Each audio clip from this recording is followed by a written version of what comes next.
Hello and welcome to another segment of the LPE Author Chat series. I am Kimberly K. LaBoo, CEO and founder of LaBoo Publishing Enterprise.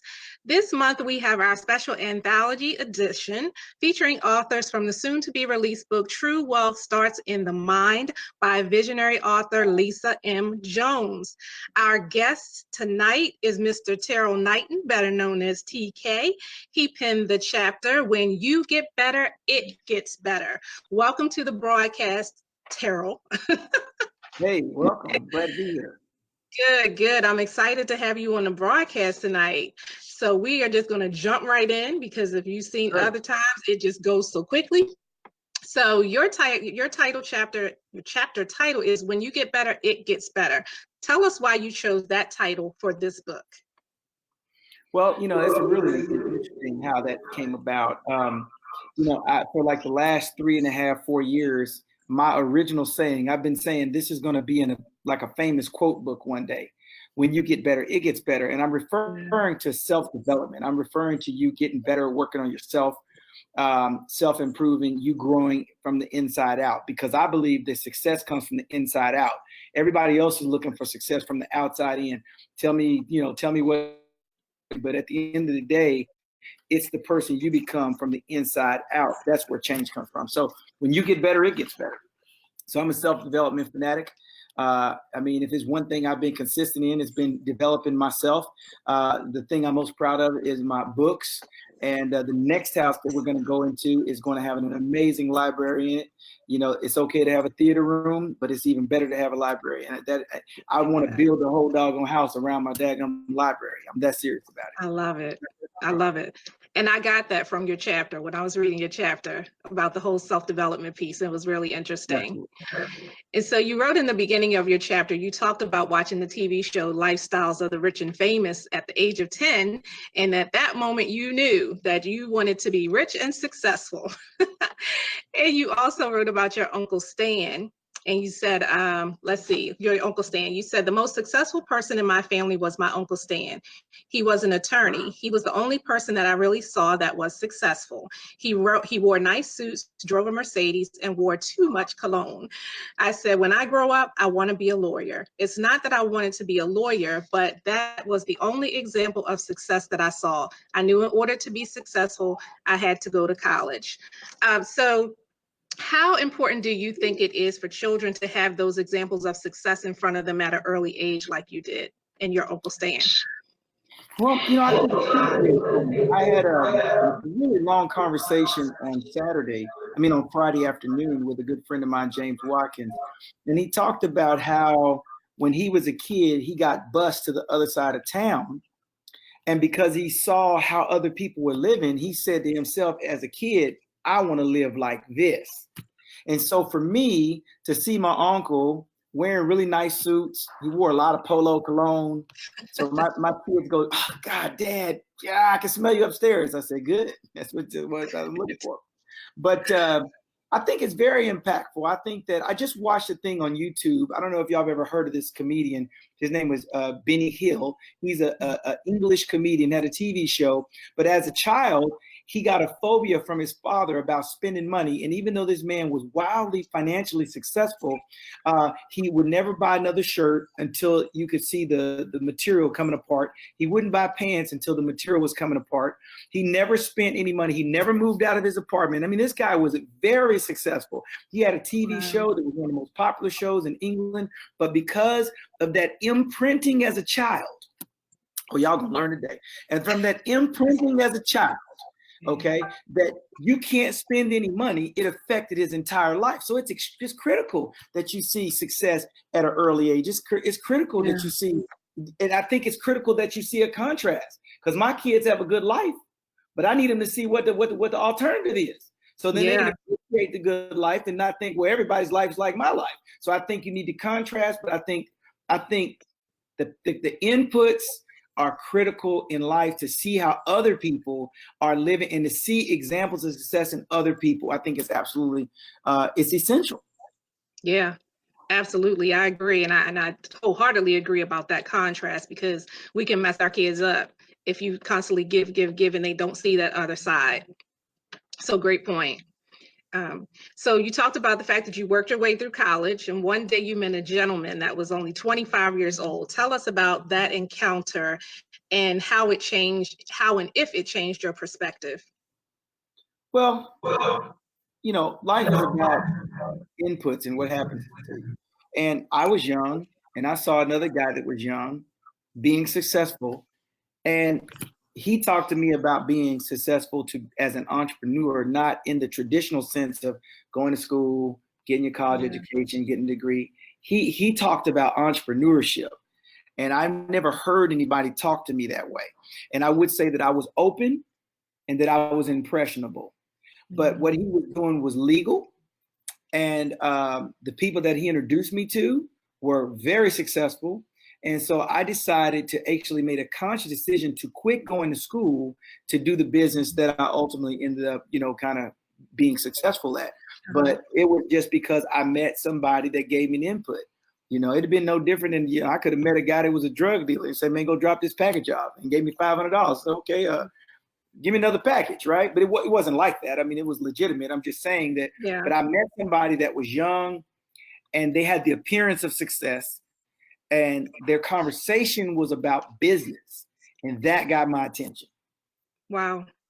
Wow. And if I might jump back to my point earlier. Sure.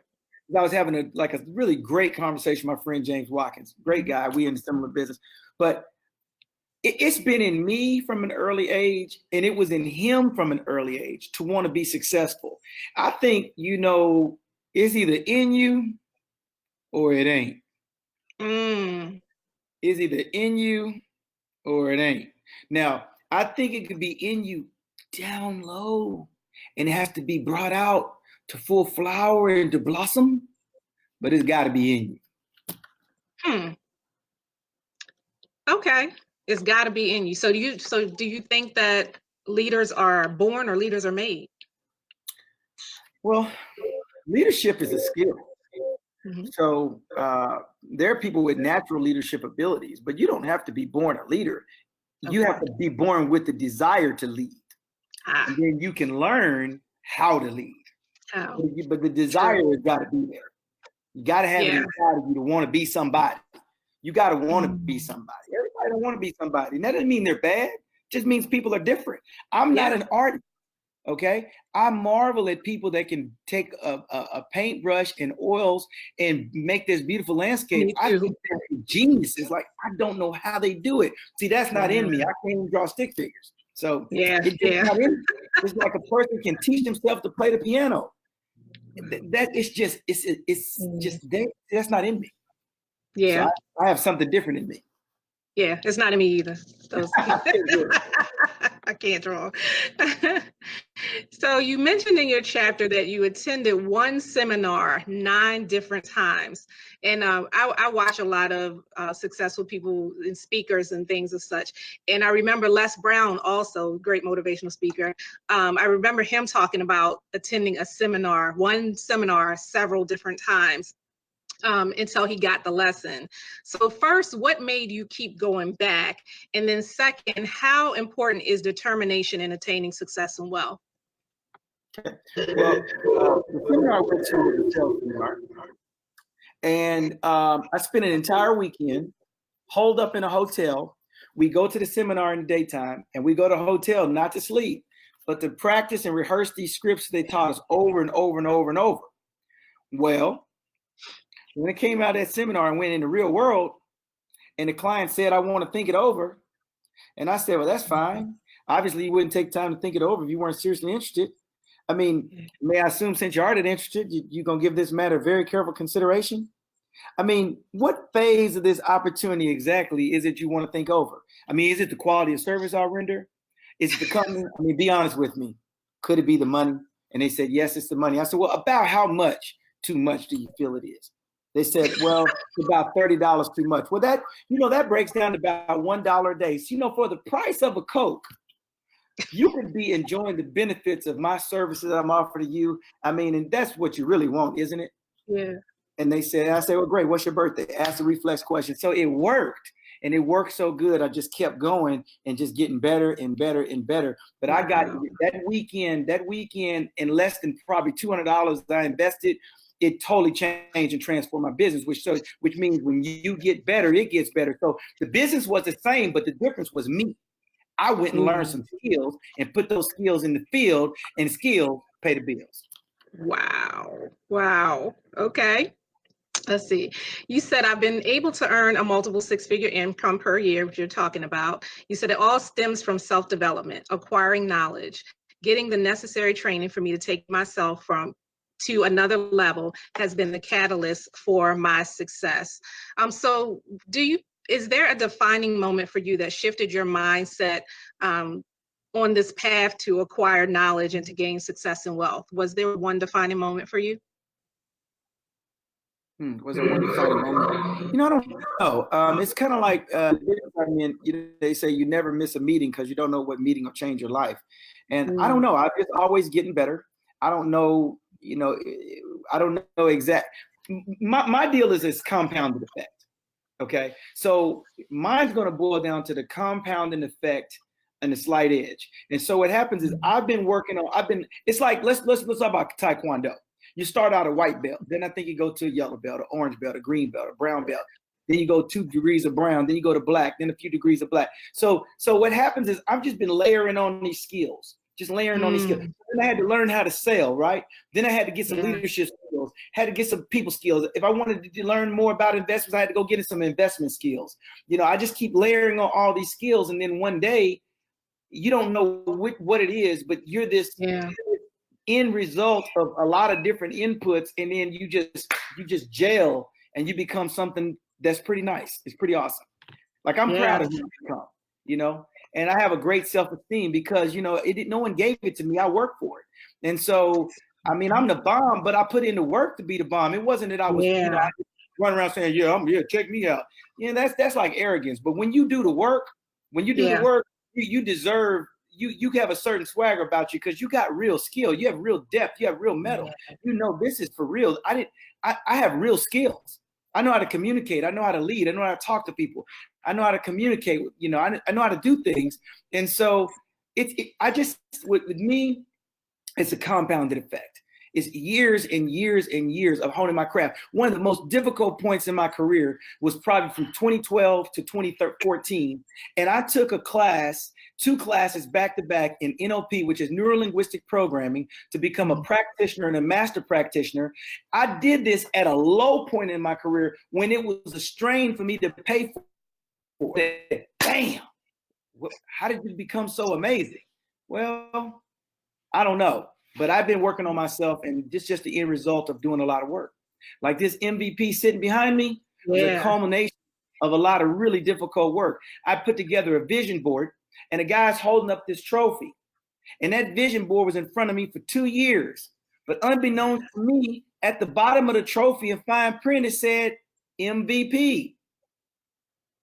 We were celebrating, and my wife said, I think it's on our dream board. Wow.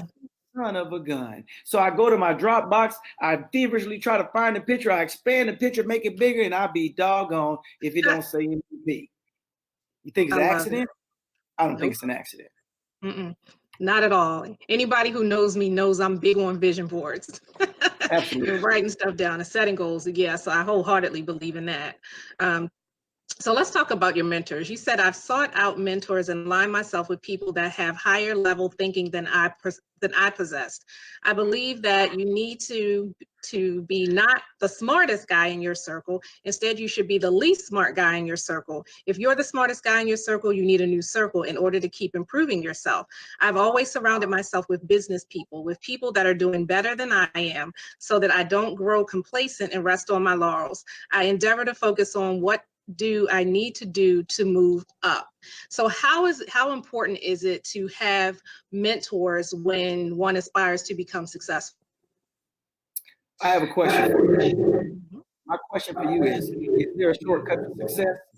We'll just let that marinate. You don't have to answer it. I'll take you through it. But the question is there a shortcut to success? So take a minute and think about it. And the answer is yes. It's called a mentor. It's somebody that's gone where you seek to go, and they can show you where all the pitfalls are so you can get there faster. So it's critical to seek out mentors. A real winner, a real leader is going to seek out what they need to go to the next level. So I had a mentor for NLP. Susan Stageman was my first mentor. I got a new mentor in NLP. His name is Michael Carroll in London, right? That's a new mentor.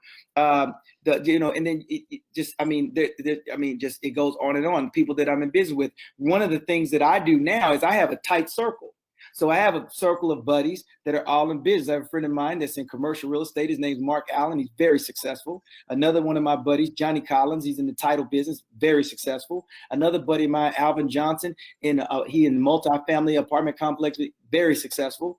I have many friends that my circle of friends, I think they're more successful than I am, right? I might be the low. I'm pretty sure I'm the low guy on the totem pole, right? Corey Lewis, another friend of mine that's in real estate, very successful and owns barber college and stuff like that.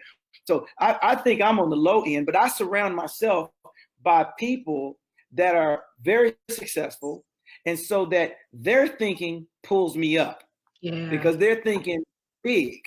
Mm-hmm. And I like to think I'm thinking big, but one of my friends said he had 91 million in the pipeline.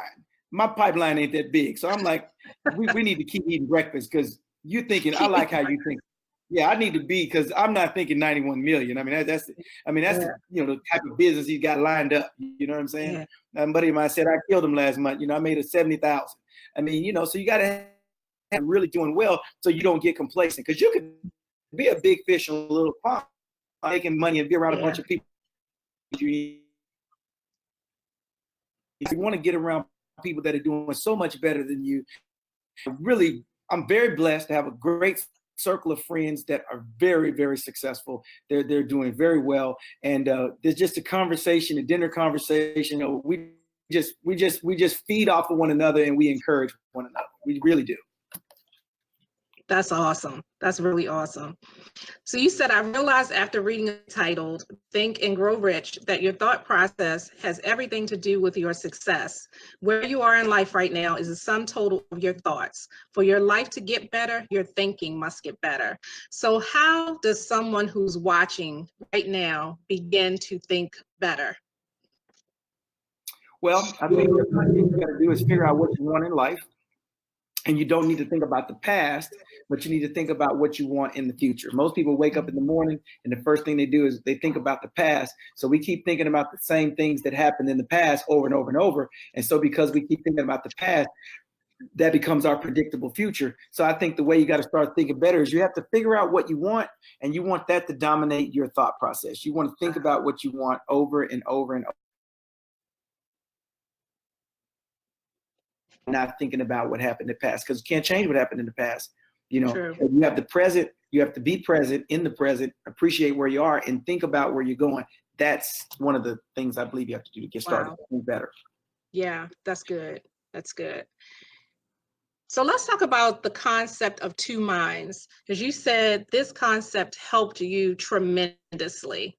So can you talk a little bit about the concept of two minds that you wrote about? Well, yeah, you have the conscious mind and you have the subconscious mind, and these are not any secret. But if you really study success, what happens is in your mind you say, "I want to lose weight." You say that consciously, but subconsciously you got a whole different pattern going on. So most of your life is on autopilot. That's how come people say, "Well, I want to be successful," but then you have all these things down in your subconscious about money and about success. Or you might have heard some religious belief that said if you make too much money, you're going to go to hell, that type of thing. So those things are so much more powerful because they're happening below the conscious level. So I'm going to explain to you like this. So your mind is the conscious mind. I want you to think about a cruise ship, and the captain is at the very top of the cruise ship looking out over the horizon, and he's sending information down to the engine room. Well, the engine room is below, so you can't see my hands, it's below the water line. So it's kind of like, the captain says, give me more power. So the people in the engine room, they just give him more power. They don't ask him, why is he asking for more power? They just give him more power. Now, if you're a Trekkie, if you watch Star Trek, we need more warp speed, Scotty. Scotty never asked Captain Kirk, why do you need more warp speed? He just give him more warp speed. Okay, so what happens is the thoughts that you think over and over and over become imprinted into the subconscious. Those thoughts go down. And so I can't make any money. I can't make any money. I'm no good at making money. I just can't make any money. I never have any money. So all that's been imprinted in your subconscious. So then all of a sudden you watch something on TV or you go to a seminar or something, or then all of a sudden you, in your conscious mind, I'm going to make some money. But subconsciously, you're not going to make any money. Make no money. Because the subconscious program is more dominant, is stronger than your conscious mind. The conscious mind is 5%. Subconscious is 95%. 5% doesn't beat 95%. No, not at all. When you begin to understand this relationship of how these two operate, when you begin to understand that, then you can be more intentional in life. So then what you can do is you can do affirmations and you can think the same thoughts over and over. And then you can begin thoughts that are repeated over and over are going to be imprinted into the subconscious. I'm a winner. I'm a winner. Good things always happen to me. Good things always happen to me. Good things always happen to me. I'm going to find the best people. I'm going to be around the right people. Great things are going to happen to me. And so what happens, the mind's a sending and receiving station for the vibrations of thought. So when you put that thought in the universe, it's going to come back to you like a boomerang. But it works both ways. You with me? Yeah. I never catch a break. I never get a break. Man, nobody likes me. Everything I tried never works out. Never works. It never works. Every time I try something, it doesn't work out. So you put that into the subconscious. So what you're sending into the universe is that you don't want it to work out. You can't plant an apple seed and get a peach tree.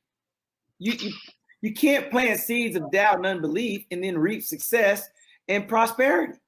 You can't do it. So you have to guard your thoughts. Now, for all my Christian people, the Bible says, bring every thought into subjection of the lordship of Christ. The Bible says you got to control what you think. You can't let anything enter your mind. You have to be in control of it. Now that's where the conscious mind comes in, because consciously you get to decide what goes in and what goes out. You get to pick that. But you have to be very intentional about it. But to be intentional about it, you got to first understand it. When you understand it, now you can put it into practice. Wow. Now you can be on purpose. Now you can be in the flow. See, you're in the flow. Now life's not happening to you. You're making life happen. Yeah, that's good stuff. So, and your answer to this might be tied into that, because you said we think 60 to 70,000 thoughts every single day. The challenge is 90% of those thoughts are the same thoughts that we had from the day before. We keep thinking the same thing, keep doing the same thing, and we keep getting the same thing. Then we say, my life's not changing. So how do you believe a person breaks the habit of that cyclical thinking? Well, definitely in my book. But the first thing you got to do is you got to figure out what you want. And that's easier said than done. Because you really don't know what you want. I mean, I know you think you know, but you really don't know. Because how much time have you spent thinking about what you want? How much time have you spent in contemplation, really thinking about what you want? See, it's like the Alice in Wonderland when she asked the cat, which way should I go? And he said, well, where do you want to go? She said, well, I don't care. He said, well, then it really doesn't matter which road you take. Right. It doesn't really matter. But you got to figure out what you want. And that's easier said than done. So first I can't tell you everything because it's in the book. All right. Right. The first step is you got to figure out what you want. I outlined 4 steps. Okay. Yeah, and I'm getting ready to go there. So. Yeah, the first step is you got to figure out what you want. Now, I can't tell you the other 3 steps. Okay. Yeah. Don't talk about those. All so right. That's what I was going to say. That's how. That's how I was going to wrap this up, to say that you outlined your 4 steps in the book, the 4 steps to making it better, and I just wanted to talk about one of them. You said. Let's see, talk about creating a new story. Okay. We'll share a little bit about that one. They have to buy the book to get the other 3. Okay, good. So one of my amazing trainers, I went to Canada last year to do a 6-day seminar where I was in a retreat with no cell phones, no watches, no laptops, really no concept of time. And my amazing trainer is an amazing man. He's 70 years old. And when you're 70, you're getting older. You're probably going to get sick or your health's going to fail. And he said, you know what? I don't like that story. That's a terrible story. So you know what he said? He rewrote the story. He said, you know what? The next 10 years ago, I'm going to do my best work I've ever done over the next 10 years. And I'm going to be the healthiest I've ever been in my life.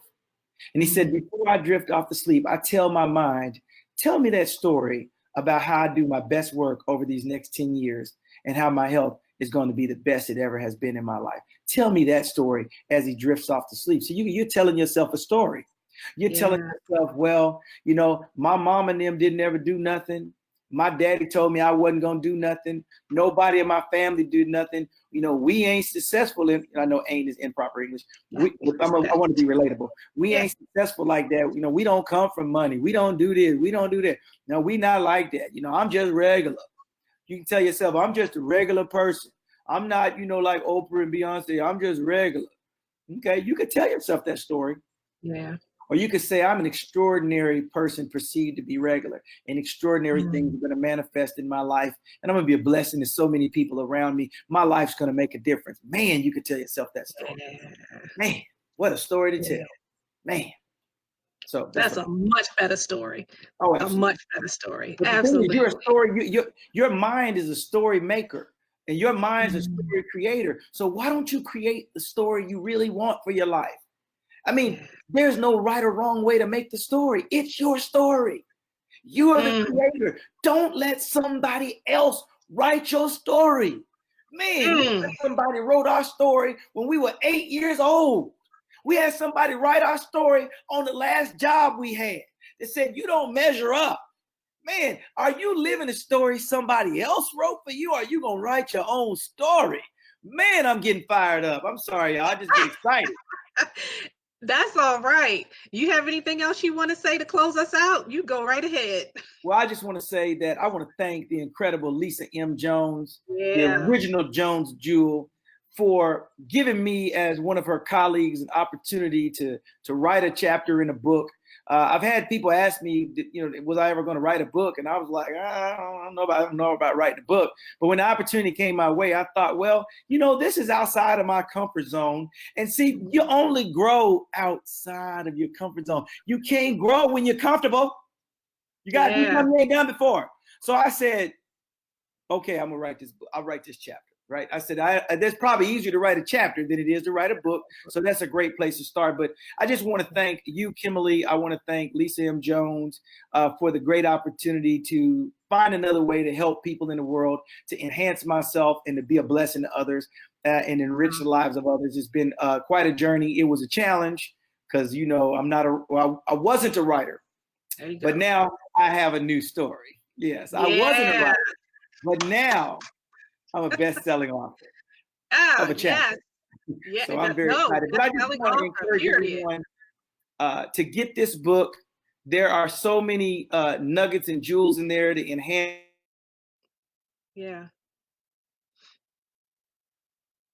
All the authors of this book are successful in their own right. There's so many people that are successful. Of our time here.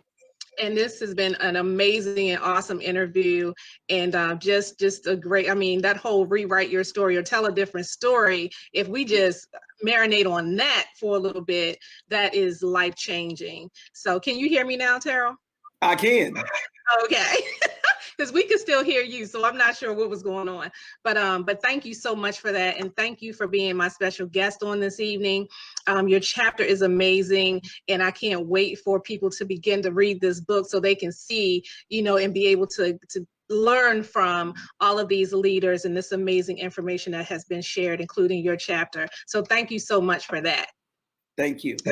Yeah. And to our viewing audience, thank you again for joining us for another edition of the LPE Author Chat Series, this special anthology edition with authors from True Wealth Starts in the Mind by visionary author Lisa M. Jones. And again, if you are someone who's thinking about writing your own book, be sure to head over to www.LaBooPublishing.com and reach out to us there. Thank you so much for joining us, and have a great night, guys. Bye-bye.